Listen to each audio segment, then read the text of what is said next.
So this is my online week 2 video blog, talking mainly about recruiting for NCAA compliance. This week I'd like to talk about our guest speaker from in class last week.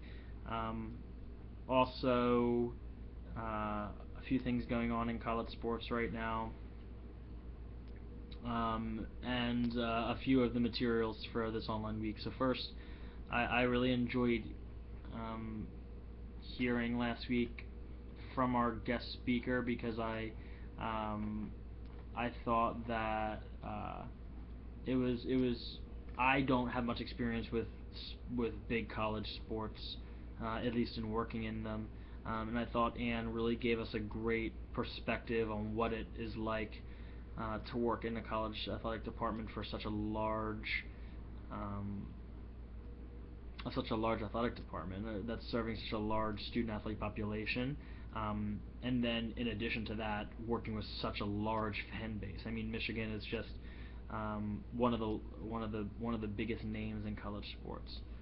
The Wolverines are consistently at the top of the charts in 10 to 15 sports every year. So I'm sure maintaining compliance in division, or I'm sorry, at a school that is generating a lot of revenue is a difficult thing to do. So it was good to hear from her in terms of the challenges that she faces on a daily basis, and also why she has stayed in the position that she has. Obviously, she probably feels comfortable where she is, but um, been being there from a two-person compliance department all the way up until where they are today at five, I think she said 5 or 6, um, shows that she clearly is enjoying the work that she's doing and doesn't find much of a challenge in it, or at least doesn't find enough of a challenge or a problem in it that she wouldn't continue working in it. Some of the things she talked about that I found to be really interesting was her relationships with the athletic department in terms of coaches, and and how that's important to maintain, because it's better off having a good relationship where they can come to compliance and tell them when something happens, so they can kind of get ahead of it, and be as honest as they can with the NCAA, but also be educational and be thoughtful about any changes that need to make in the department going forward. And I hadn't really thought about the flip side of the coin, where you build good relationships to stop compliance-based issues or NCAA-based issues. I had just thought that when you have a good relationship, people wouldn't, or you would be unavailable or unable to or unsure how to um, tell them that they did something wrong. So that was good to hear. And in terms of our online materials for this week, I was um, really interested by two specifically. Um, Despite the discussion board, obviously, um, I always enjoy discussion boards because I'm kind of a nerd and like to read and write about stuff. Um, and amateurism is obviously a hot topic and always is and always will be. It doesn't really fit into our recruitment model for this week, but I think it's important to still talk about, um, especially now. Amateurism has been really on my mind with the fact that I'm planning the Sport for Social Change conference and Sonny Vaccaro is coming, um, and he's just been really the guy behind a lot of the amateurism conversation nationally, internationally, well, not really internationally, but regionally and nationally, for all athletic departments in college sports around the country. So, it's really been a major part of my life for the last few weeks. So, in researching and preparing for those 2 days. Um, Obviously, the NCAA would like to maintain their hold over college sports financially. Um, Politically, it's good for them, but I think for the future of the NCAA, similar to Olympic sports, where they realized that they no longer could maintain that amateur model, it's going to have to happen where at least the definition of amateur or amateurism as defined by the NCAA has changed, because it's just no longer, it's not sustainable. When it was created, um, it fit the year. When that word was coined, it made sense for the time, because there wasn't players generating hundreds of thousands of dollars in revenue in jersey sales. There wasn't billion-dollar TV contracts. There weren't $1.2 billion stadiums. It just wasn't a thing. It wasn't something that was playing into the field of college sports. Now today, um, all of those things are in existence, and money flows through this at an equitable level to professional sports, and that needs to be recognized. The NCAA needs to see that they're just behind, and they've gotten away with this guise for long enough. It's just gonna have to change. In terms of our materials for this week, I was really interested in two specific ones. First, the basketball recruiting calendar. Excuse me, for Division One basketball recruiting calendar, because I just don't really understand it. I don't get why. Now, obviously, I am not a Division One basketball recruit by any means, nor am I a basketball coach who understands how AAU and high school basketball works in terms of their schedules. But I don't really get why there are 2 or 3 day dead periods in recruiting. What's the point of that? What happens between November 10th and 13th? That would require a dead period where a coach couldn't contact a player. What happens? Why is November 9th from noon until midnight a recruiting period, but previous to that for 7 days is a dead period? I just don't understand.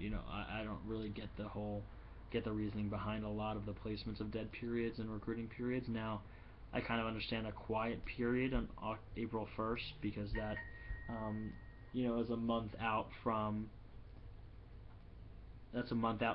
National Recruiting Day. I'm sorry, National Day of Intent, or whatever the hell that's called, National Signing Day. So I guess that could kind of make sense. Or maybe it is National Signing Day. I don't really remember. But I guess that kind of is a day that makes sense. But there are just some days that I don't really see why they are the way that they are. I don't really get why the schedule makes sense. And then secondly, the NCAA recruiting chart I find to be really interesting.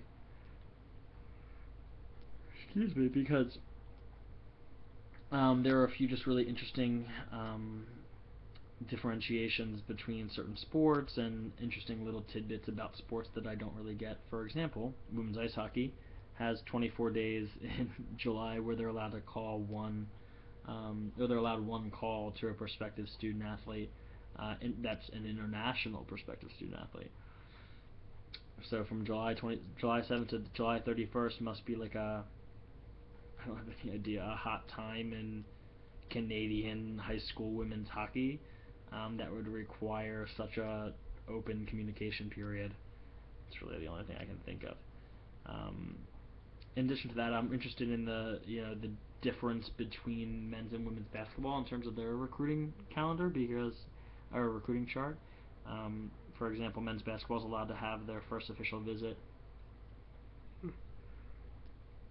On January 1st of junior year, whereas women's basketball has to wait until the Thursday following the women's basketball national championship game, which would be the second Thursday of.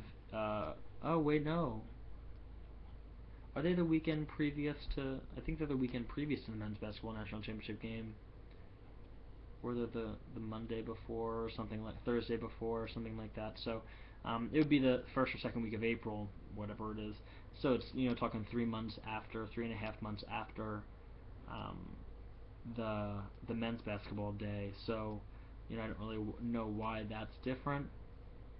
I just don't get it. So some clarification on those rules, despite the fact that I don't really need to know them, would be of interest to me. And then obviously just reading through all the different sports and their requirements from freshman year of high school all the way down to senior, or all the way up to senior, was really interesting. Finally, I had no idea that sending recruiting materials, making phone calls for Division 2 and Division 3 was allowed whenever.